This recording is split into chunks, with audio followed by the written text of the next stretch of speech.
Okay, so since my fiance and I wanted to start our journey to the altar videos, I figured I'd give a little bit of background, just of myself, and I'm sure he'll give a little background of himself. Don't mind me. Of course, I keep messing with my hair because I keep looking at it. I'll try not to. Um, but my journey before we take our journey, or record our journey.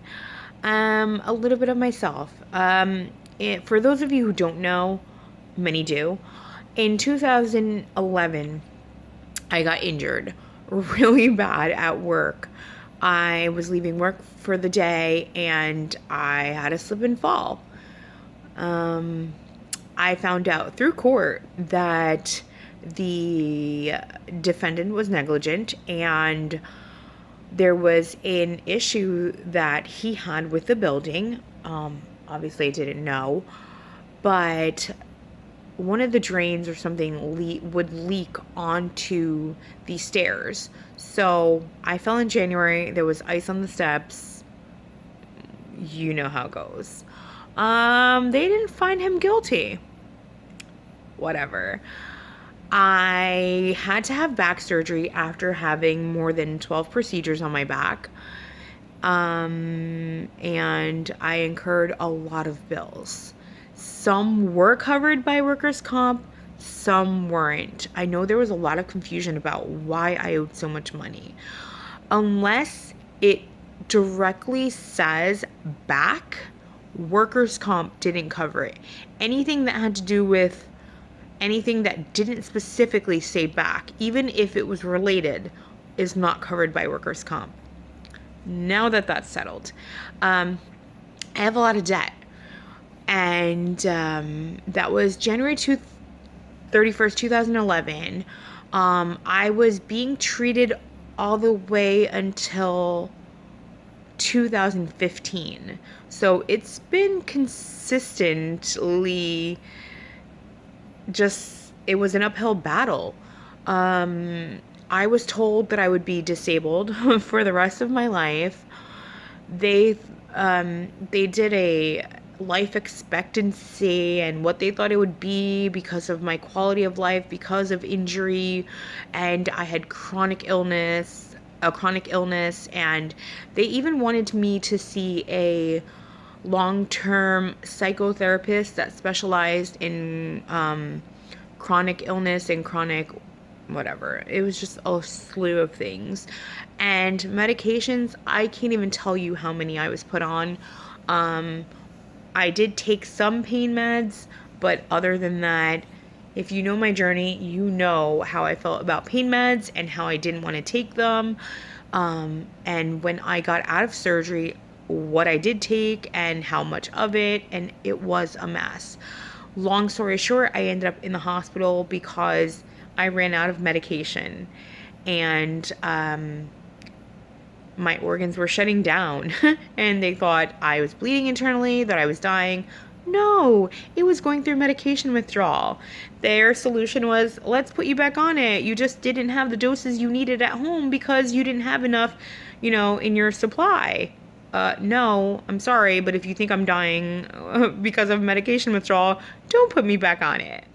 So, went through that, went through PT, went through anything and everything you can imagine, and my condition was not getting better.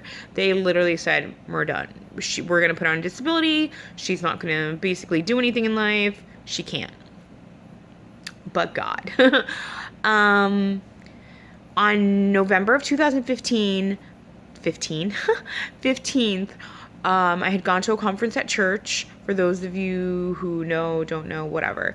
And the minister asked if anyone there had metal in their back, which I do. I'm part bionic, and was in pain. Yeah, I was practically crying and almost didn't make it that night because I thought, oh my gosh, I can't sit here long enough because I'm in so much pain. So I'm like, wait, did this guy just say what yes. I mean, I know God can heal, but oh my gosh, this guy basically called out specifically what I had.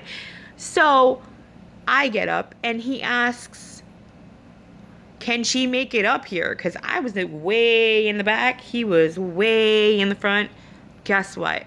I did, because I was determined not to be in that condition anymore. I'm like, no, I can't do this. I can't live this way. Obviously, I didn't think suicide, but I just thought, oh my gosh, I can't live this way. Long story short, I somehow make it to the front with my cane in hand, trying to get there. And he says, do you believe God can heal you? Yeah, I could believe he can heal me. I just didn't know why it hadn't happened yet and why I had to go through the whole process. Well, guess what? That day, I left without a cane, walking fine, like nothing ever happened. And when I tell you, like, I walked out of there without a cane, my cane was still on the floor. I wouldn't touch it. I said, Mom, you can grab it to take it home, whatever you need to do. I'm not touching it, and I have not touched it since that day in November. So right now, basically, I'm walking, I'm talking, I'm functioning like nothing ever happened. This year, 2016, I met a man who didn't know would turn into my boyfriend, didn't know he would end up being my fiance. And not only did I meet the man of my dreams, become a couple with the man of my dreams, get engaged to the man of my dreams, but now I'm getting married to the man of my dreams. Yay. um, Aside from that, I'm still going through some financial issues, but I know it's going to get better. If God can heal my back, he can surely help with everything else. Don't know how he's going to do it, what he's going to use to do it.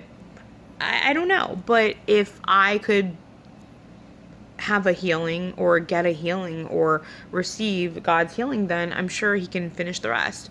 He uses different situations, different people and stuff to bless us. But I don't know how he's going to do it, but I'm sure he will. We are still praying for a financial blessing that, we need to do a couple of things for our wedding, and we're praying that it happens soon because we need certain things soon. But that's a little backstory about me. I'm actually in the process of interviewing, going through different, things, sending resumes out still.